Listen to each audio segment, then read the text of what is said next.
Well, a couple years ago, Johnny and I began to rehearse and put together a live performance. We had an empty apartment that was available to us, so we set it up with sound and video, and just began working on music together. Then, when that was done, we booked a number of shows around town. We even went out of town. We went to did some shows in Florida. We did some shows in Memphis, Louisville, and a lot of shows around here. So as that went on, I was performing under the name Right Reverend John. So it was Right Reverend John and Johnny G. After a while, that was kind of, all the names were kind of weird. So around that time, I recorded, put together a recording, Get Along Little Doggy and Rebel, and we did those and released it, and Johnny and I worked on that, and then we came up with a name. The name Blind Drifter Luke is actually a play on Hank Williams' pseudonym that he used. He wasn't able to play some of the music that he wanted to, some of the recordings he wanted to, so he recorded them and released them under Luke the Drifter. Well, a little spin on that, we got Blind Drifter Luke. Being a blues-oriented band, we thought Blind Drifter Luke was cool. We put it out, and then we decided to change our name, and so we just became Blind Drifter Luke. So Johnny and I, together, the project is Blind Drifter Luke. So that's the name we use, and that's that.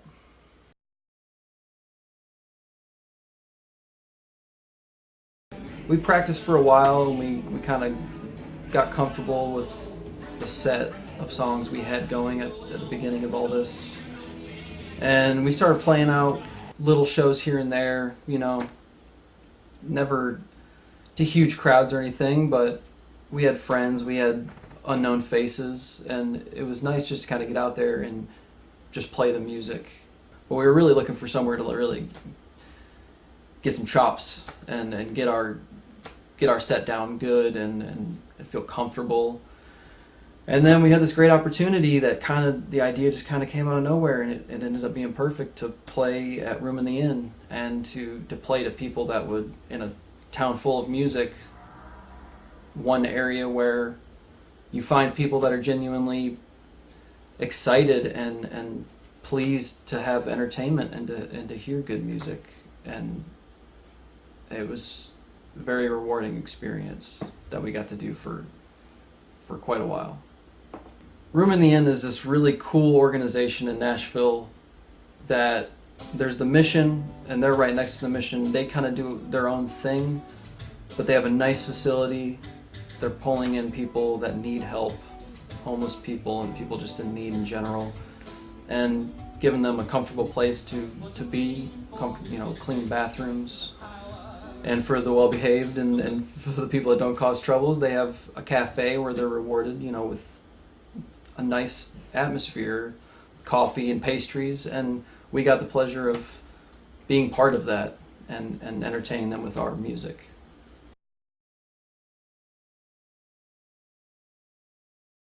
So trilogies are basically 3 songs that have some sort of a common thread, and we put them out as like mini albums. Like it's even smaller than most EPs, but the idea is you got 3 songs, and it's like an album for a culture that's attention deficit, and they become like little mini albums with concepts that we can put together, and that's what we've been doing. So now this is our second trilogy, is Blind Drifter Luke, and the first trilogy was Men, and we worked that and promoted that. Now Naked and Unashamed is the second trilogy by Blind Drifter Luke. We're just doing really small, condensed, ideas, and just kind of putting it out there, and we're using old stuff and new stuff and bringing it forward. And I find it a really cool way to it feels like a more modern evolution of a concept album, where concept albums are amazing and I still appreciate them till today, but sometimes people don't have the attention span to actually process that whole concept over 12 songs or however long. So trilogies are a good way to say something over more than one song, to say something over a series of songs, but it's not too drawn out to lose its emphasis.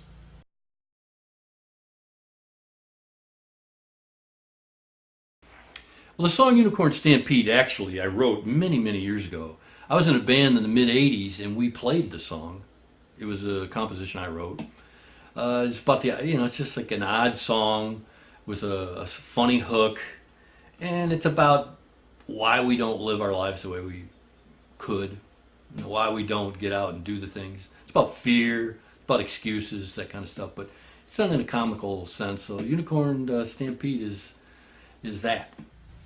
Unicorn Stampede was a song that I had heard as far back as I can probably remember in my childhood. Heard it over and over again, but then there was a large period of time where I didn't hear it.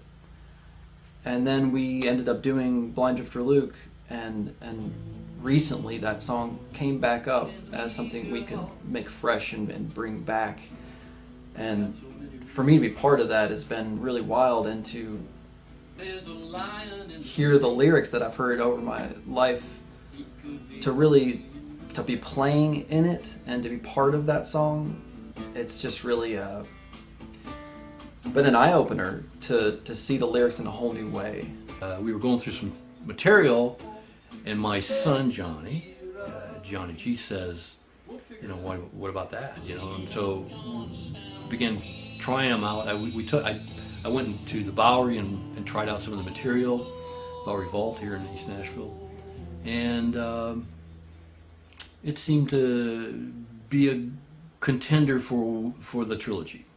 So we recorded that. Johnny and I worked very hard on the song, and the video, as you can see, is a bit humorous.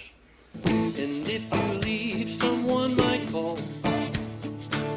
You'd miss the message after all. Some misfortune may be near. You could be forced to face the fear of a unicorn stampede.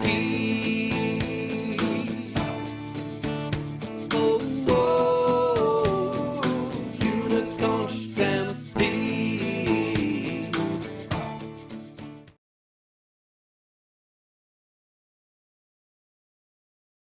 So me and my dad had been doing Blind Drifter Luke for quite a while, close to a year and a half, 2 years maybe,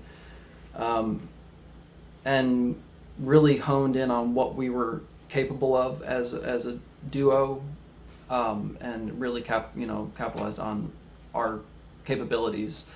This latest project has been great to kind of go outside of that and kind of expand upon our ideas by having somebody really talented with live percussion like Randy Chandler to come in, and he's an age-old friend, to come in and just really complement our music and do something new and fun and interesting and a different side of things. It's been really cool.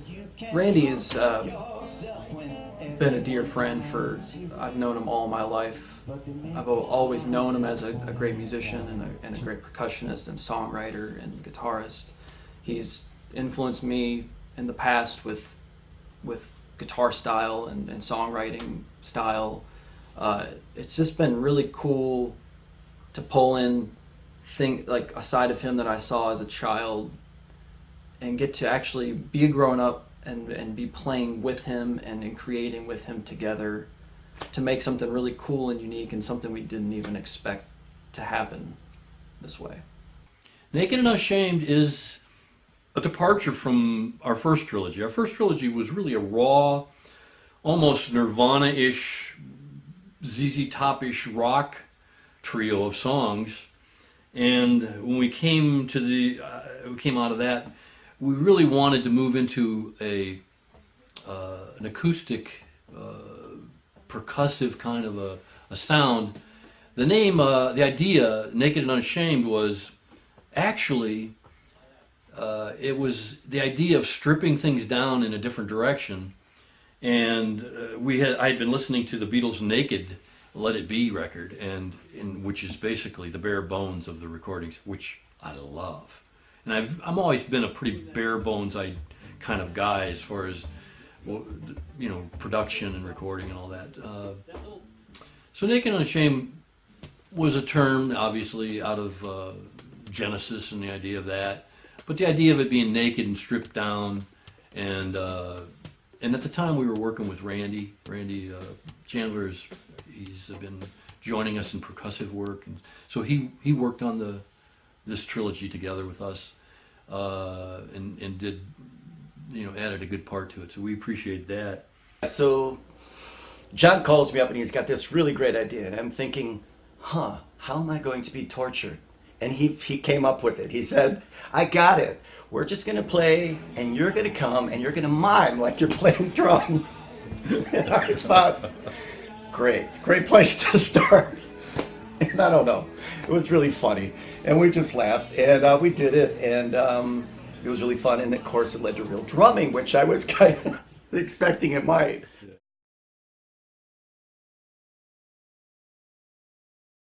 Guatemala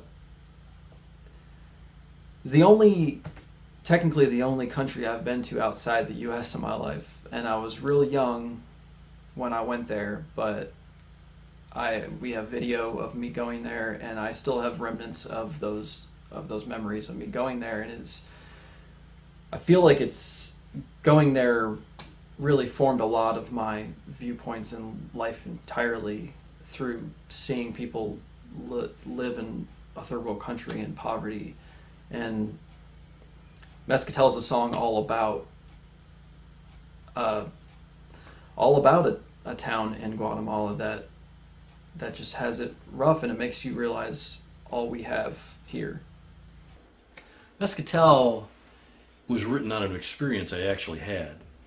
I had visited Guatemala City, and on the outskirts of Guatemala City, there's a shanty town that was made of displaced people, 10,000 people, and they lived in these tin huts and shacks, and the people were wonderful. The kids were really great, and what a loving bunch of people, but it really affected me.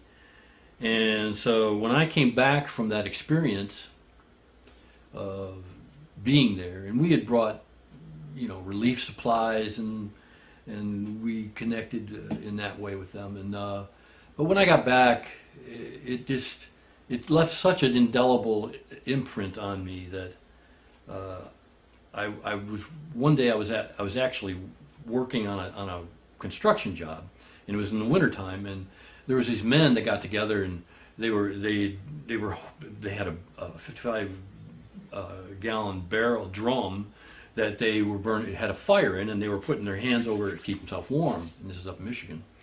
And but when they were doing that, the smell of the burning fire in that drum immediately brought me back to Guatemala and Mescatel. And so that I began writing the song. So I wrote the song basically about the entire experience of going to Mescatel and meeting those people and being involved there. And recorded it a couple different ways, but we picked it up for this because the new records kind of has a global and acoustic kind of a thing, and Mescatel is one we've been playing live for quite a bit. And so we recorded and put it together and decided to put it on this release. Don't let the memory of them die stir up the traces of tears I've cried. A life of plenty rings the dead, told your conscience's bell.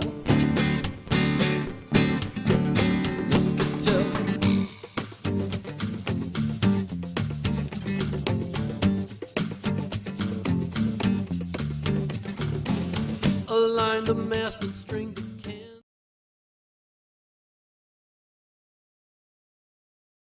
I've continued to, in many ways, stay in community like all my life, and it's wonderful to still be a part of it, and for that to have an impact on our music in such a way that we don't have to think about all these other fancy ideas about ourselves. That we can actually flow with friendships and relationships and do what comes natural, and it's a plus. Tons of my friends had always had ideas of having a community, a home base, and a community of people that all helped each other and played together and supported each other in different ways. And it was crazy to see over the years to have that just naturally form itself around us and around all of our friends. And East Nashville ended up being it. It's the part of the city where we met people through family and through other friends, and got to the point where we are all creatives doing our own thing, but also coming to each other's shows, buying each other's merch, sharing each other's music, and it's been really awesome to accidentally fall into a huge family of creatives that are all kind of going after the same things.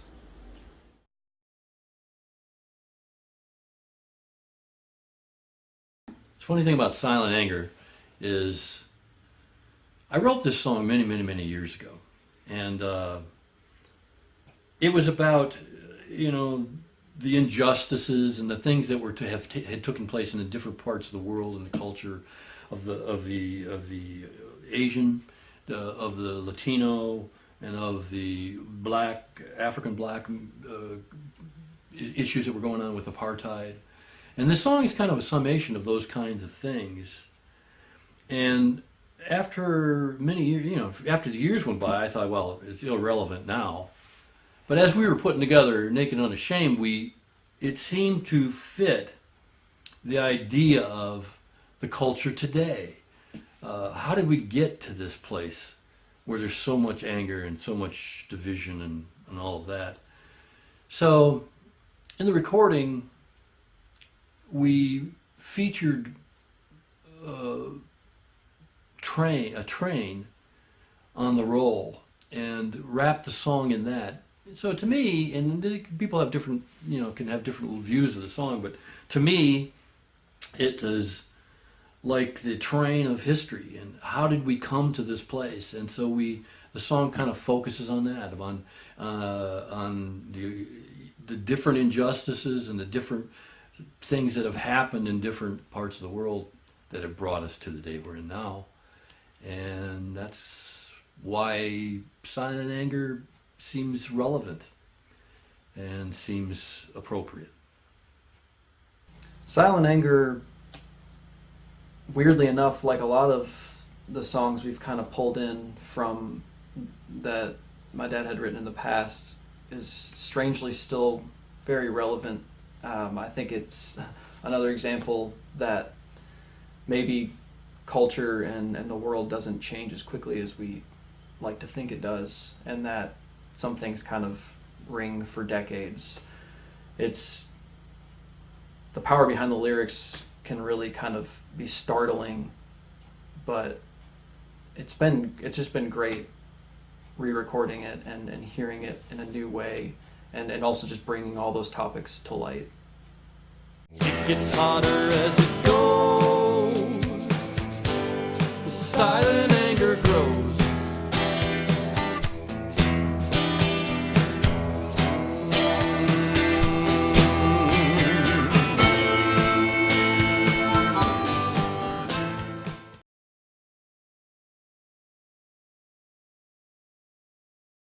I think the reason that I felt immediately like I knew I could do this and come out of hiding and retirement, but is that John and I are both from the same area of the United States. We both love funky music. We're both from the 70s. John has this incredible sense of rhythm, and he's a machine. I am also a machine. And so that's where I knew it would work, so we had a lot of fun with it. We had thought about maybe doing something a little stripped down, more acoustic, but we didn't want to just go at it as unplugged or, stuff that had been done. Naked and Unashamed is a departure. It is a global kind of a themed song, record as far as lyrics go, and it's a stripped down acoustic. We call it acoustic, but basically it's fully produced, but there's no electric guitars on it. It's all acoustic based kind of thing, and it became what it is, and we hope you like it. We think our music really lends itself well to intimate connection with people and into intimate groups of people. And with this latest trilogy, Naked and Unashamed, we feel like we've even more so focused on that aspect of our music and created a small group of songs that really lend themselves to making a deep connection with individuals on maybe a smaller scale.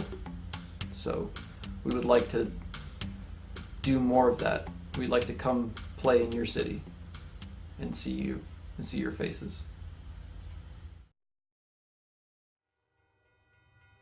Let's do this one perfect, like we're playing it to that Oh, camera. perfect. You should just told me in the beginning. Yeah, we should. I didn't mean to kind of just lead you along. Well, This time we'll play it perfect, and this video could actually be used to it's perfect. make it an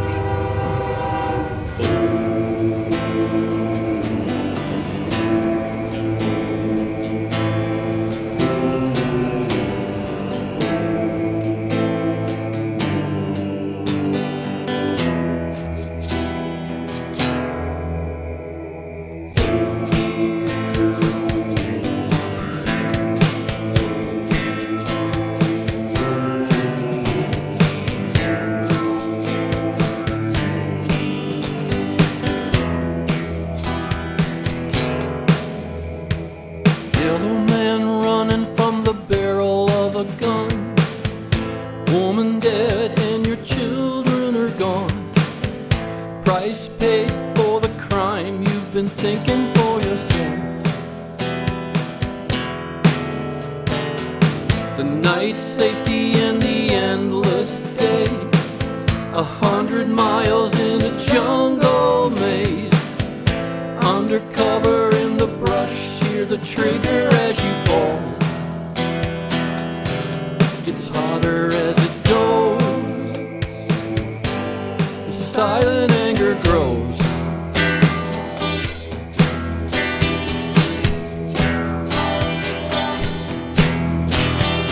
Brown man, automatic rifle by his side. Assassination plot, someone dies. No more under the thumb will break the fat man's wealth. Scarlet stains soak the children's clothes. They're playing games over dead men's bones. Manic tension on the rise, squeeze the answer